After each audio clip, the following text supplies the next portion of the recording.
And you're still watching Business Daily on Trust TV. With the rising inflation currently within Nigeria, it is important that we educate Nigerians on how to, manage their monies wisely. So today's edition of the program, we are having a personal finance edition. And, we will be discussing on how, to thrive amidst the rising cost of living. And I'm joined now by two financial educators, I beg your pardon. I am joined by Praise Adeola and Yemmie Olaleye. Thank you for joining us on Business Daily. My pleasure to be here. Good morning. Okay, I will start off with Yemmie, who is joining us from Lagos now. Like I stated before, there is the rising cost of inflation. It's no longer news that Nigeria, at this point in time, the cost of living is on the high side. But I'd like for you to give us some, practical steps on how to manage our finances in a time such as now.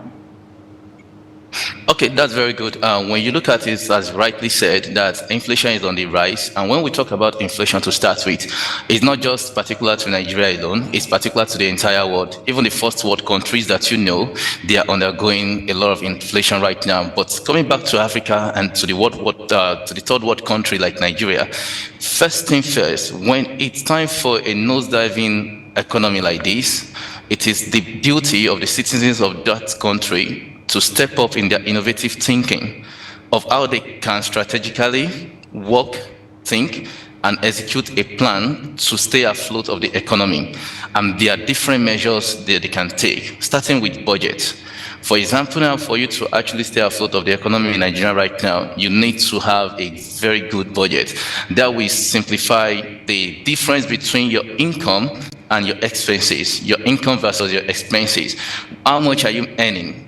How much are you spending? If you're a salary earner, your salary should be able to focus on three main things.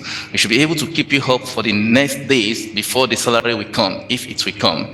Secondly, it should enable you to help the needy, no matter how small, even with 1,000 naira, okay? And the third one, it should enable you to save up. And if this is not allowing you to do any of these three, then you really need to work on your budget. For business owners, these three is still the same, and it should enable you to reinvest in your business and to diversify. Those are the practical measures when it comes to budgeting. Of course, we can go on and on, but that is okay for budgeting. When we go to another level, we can see priority is one major point as well. We need to understand that there is a difference between your needs and your wants, right? Everybody wants a good car. Everybody wants to build a house. Everybody wants to fly business class. But then, what do you really need? What you need are simple. They are called your essentials. Like you need good food, you need good water, you need accessibility, and of course, you need good health. Even the good health is not that cheap, it's expensive. So trust me, the accessibility, whether you go from your house to your place of work or to your place of business, whether you drive yourself or you use the public transport to commute yourself, anyhow it is, that is accessibility. You need to focus on those needs rather than those wants. Why? There is a formula that says 50, 30, 20 for your earning. So whatever your income is, 50% is expected to go into your needs, and 30% should go into your wants, and 20% should go into your savings. But I disagree with that. I prefer the savings to be 30%, and your wants should be 20%. Why? Your wants can never be enough. Whatever it is, you will still want next month. So whatever I've saved with 30%, the 20% left should be able to sort anything I want. And if it's not completed, then next month we go again with that one. So you should be able to save 50% for your needs, 30% for your savings, and 20% for your wants if you are earning. So no matter what it is, you should go by that. It's going to help you, and it's going to help you to prioritize the most important things in your life. And with that, you can actually spend within your means. Another point, when you look at emergency funds, for example, people downgrade it, people look at it like, when you talk to every Nigerian, they will say, God forbid, because we are too religious right here. But the truth is, emergency funds enable you to actually have something that is saved and kept aside in the bank for you. Emergency fund could be a medical bill, it could be for accidents, it could be for car repair. whatever thing that you are not expecting to happen, when they happen, you need to take care of them. An emergency fund is what will help you to do that. Somebody said a millionaire in Nigeria is just a step away from bankruptcy, and that is true.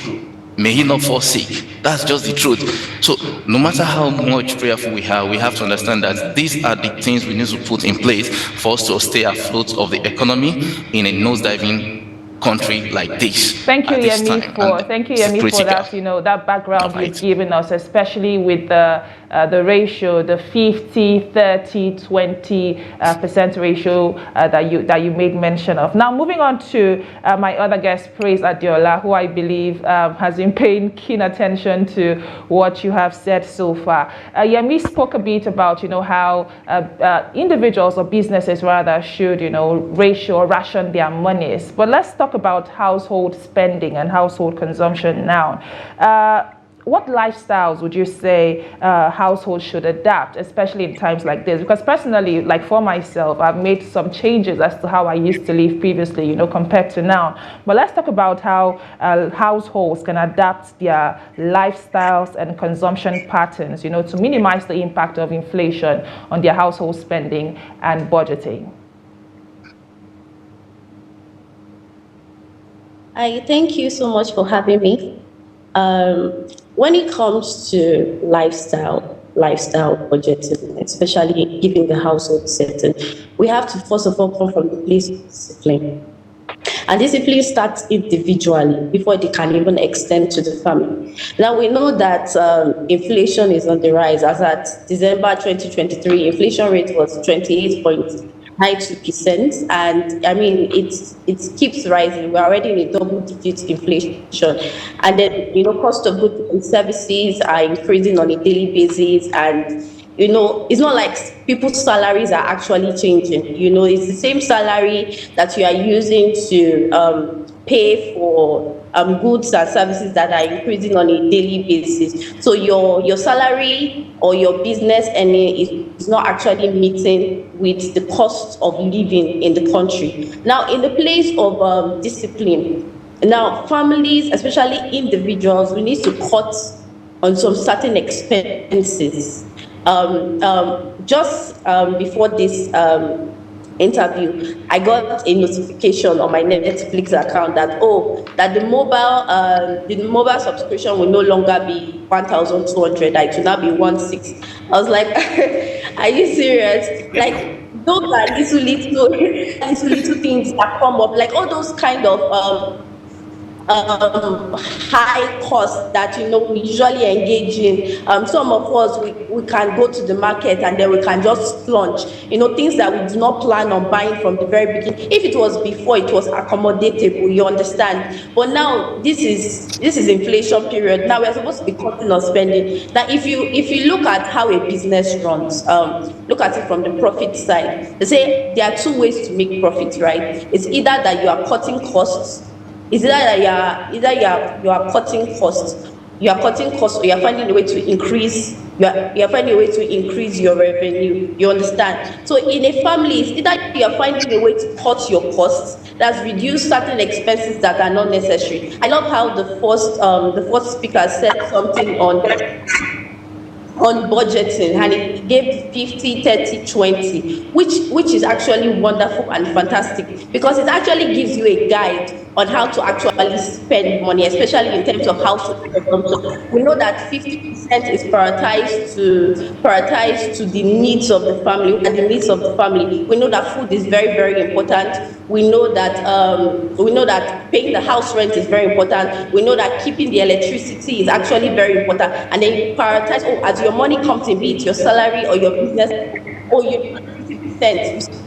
50% of the certain amount that you're earning actually goes to this, and you do not touch it. Then he said the part of 20%. Yes, people used to say that 20% should not be for investment, that actually it should be for your wants, and 30%, big as it may, if you decide to use 20% for your investment, I believe as a household now, I think we should be getting into investment. And this is where I want to dive into investment. And investment, people used to see it as a big term. Like investment is a big term. I need to have like 100,000 naira before I can start investing. Just to get really practical, when I started investing, I started with 1,000 naira. And I was using the SFS fund where I deposited 1,000 naira, and I kept increasing it on a daily basis, on a weekly basis, monthly basis. As money is coming in, I'm putting it into investing. I'll calculate 20% of my earning, and then I'll put it into an investment fund where my money is actually working for me, and which is something that households should actually be accommodating. Finding ways to actually increase your earnings, and one way is investing, putting money aside into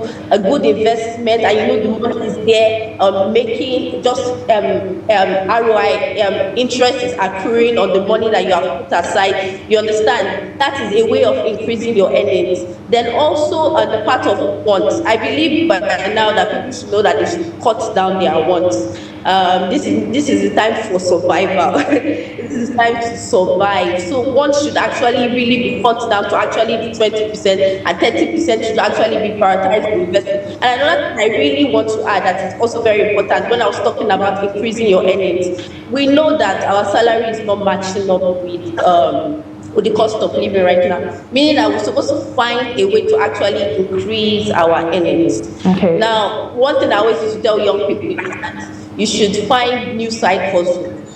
Find new side hustles, because your salary, honestly, is not enough again. You have to find new ways of earning money. That is upskilling. This is where upskilling actually comes in. Indeed, you find a way to learn a new skill this and is where start upskilling, like you've said rightly, telling people what to do, so that you can actually earn. Indeed, but still on investment. I'm back to you now, Yemmie Olaleye. Okay. What All right. viable investment opportunities would you advise, Nigerians to put their monies in, as a way of hedging against inflation? Viable investment opportunities. I understand that there are numerous ways to invest your money, like Praise has said. But let us hear from you. What I would say top 2 investment opportunities would you advise Nigerians to put their monies in quickly? All right, so I will advise Nigerians to put their money in where they can actually do due diligence.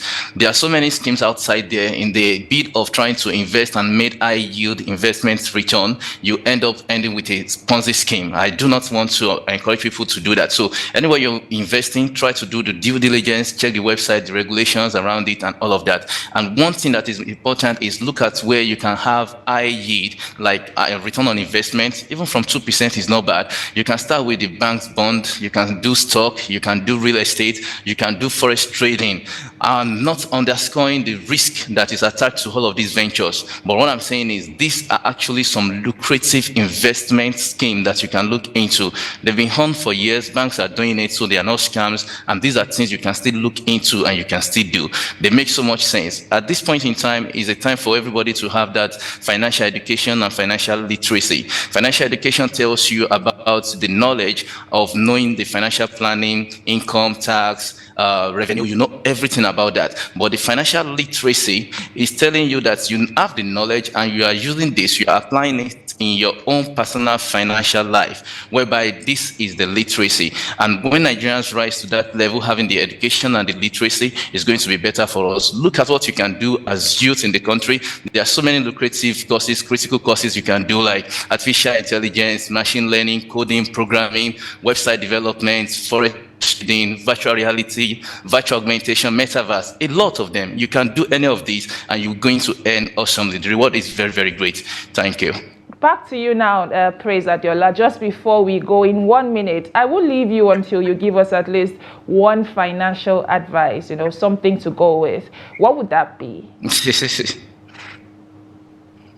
Well, one financial advice I would give everyone is to be disciplined. See, we can go on and talk about how to invest, how to save, but if you don't actually practice these things, there's nothing that will happen. You understand? You won't improve. Your finances will not improve. You have to discipline yourself. You have to know when to cut your spending. You know how to increase your earnings. Just make sure that you are consistently disciplined in every in the way you earn, in the way you spend, every area of your finance. You have to practice discipline. Like he said, he mentioned financial literacy. There are a lot of financial communities that educate on financial literacy tips, on how to improve your earnings and all that. But if you do not discipline yourself to actually put those information to use, then you cannot actually improve your earnings, and inflation will definitely eat on your money. Well said, well said. Thank you to my amazing guest, Praise Adeola, who is a financial educator, and Yemmie Olaleye, who is also a financial educator. Thank you for educating me and also our viewers on today's edition of Business Daily. All right, thank you. It's wonderful being here. Thank you so much. And this is where we draw the curtains on today's edition of Business Daily, which is coming to you on Trust TV. It is the final one for the week, but Business Daily will be with you again on Monday, same time, to update you on trends within the Nigerian business space. But join the conversation on social media. Let us hear your thoughts and let us know how you are, surviving these times where, like I said, there is the rising cost in living standards as we speak. My name is Chiamaka Enendu. Thank you for watching, and bye for now.